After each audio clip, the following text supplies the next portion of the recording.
Hi, this is Scott Garibay, and today I'm going to be talking about Index Card RPG and its rules, okay? So my review of this game is a 5 out of 5 star game. It's absolutely recommended for purchase.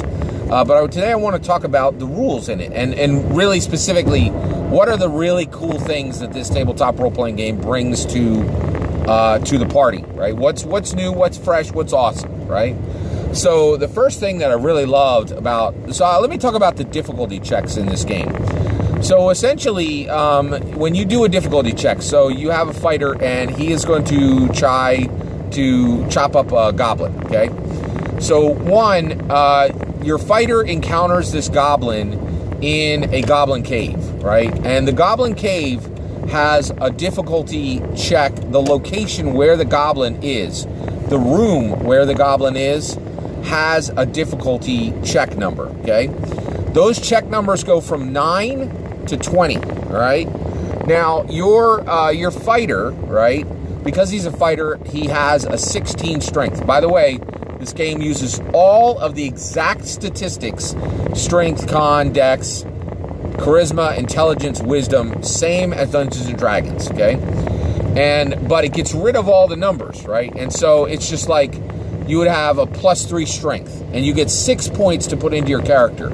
And each one of those points is essentially your bonus that you would get in Dungeons & Dragons.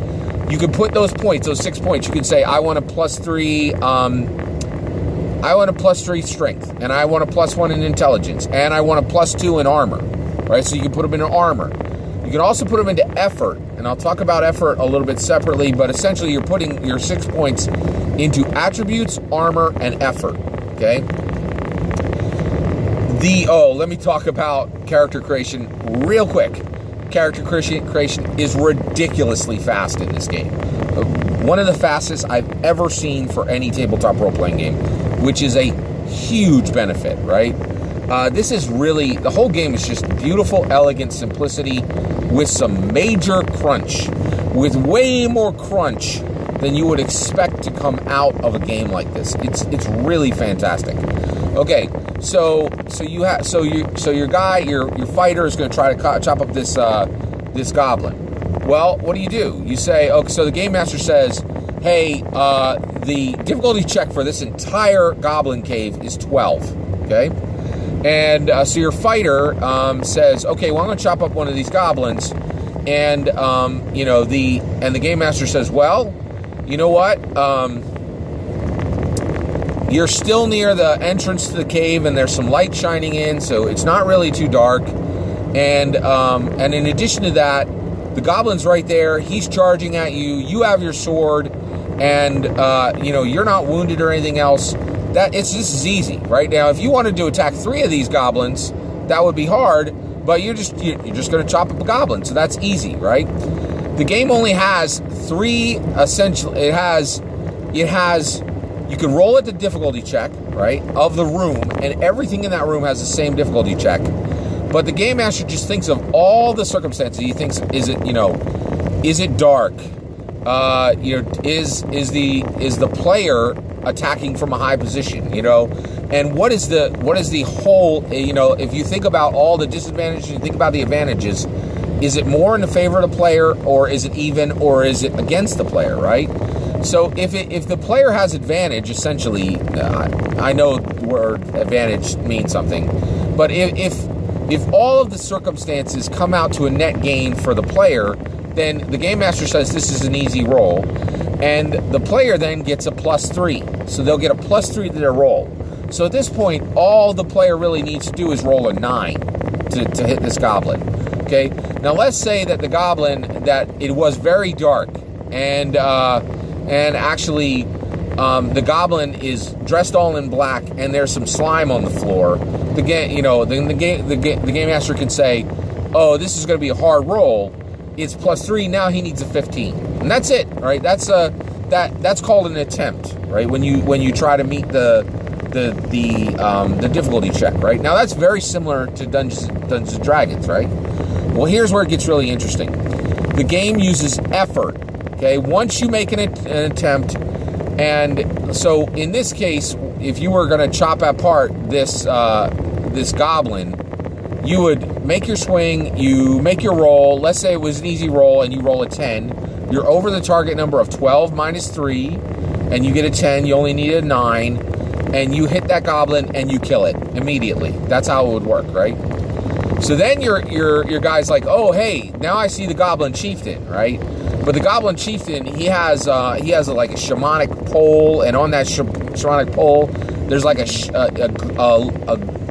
dimly glowing orb that's giving him some magical armor, and he's wily, he's fast, right? So now when you would roll the same thing to hit that goblin,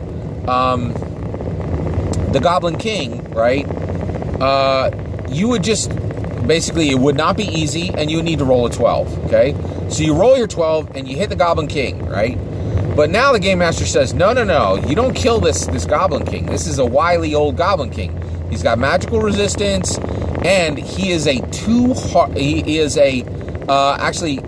requires effort to kill. He has 1 heart. It takes 1 heart to kill him. So once you hit, right, you have to roll effort. And you will roll basic work for an effort is a D4. I think melee weapon for work is essentially equipment help is a D6. Magical effort is a D8, and ultimate effort, which is used when you roll a critical, is a D12. And in order to do something that requires effort, you have to get over a 10 for each heart. A heart is essentially 10 hit points, right?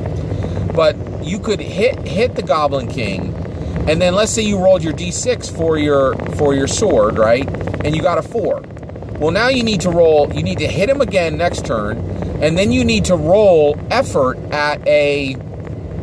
you need to roll a 6 or higher on your effort to kill him. And that's if he's a 1-heart creature. Creatures can go up to as many as 4 or maybe 5 or 6 hearts, but generally they don't go over that, okay? The only thing that's would ever go over that is probably like an ancient dragon, right? But with this, now here's the brilliant part of this game. In addition to that effort, okay, what you get is you also get you can use effort not just in killing things, but you can use effort in prying open a locked treasure chest. You can use effort in in your bard is playing music for an entire tavern, and for that night you want to make sure that your entire party is welcome in a place where you're strangers, right? You could use effort for that. You could make multiple rolls, multiple successes, and then applying effort. And so the whole game goes off of this idea that certain tasks require effort. And it is brilliant. It is absolutely brilliant. And it's really, really an awesome way to do effort. And so that is my explanation of Index Card RPG's attempt and effort rule mechanic. It's absolutely fantastic.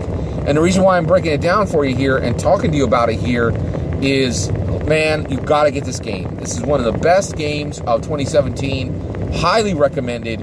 It's incredibly well-crafted game, and effort is just one of the awesome rules in it.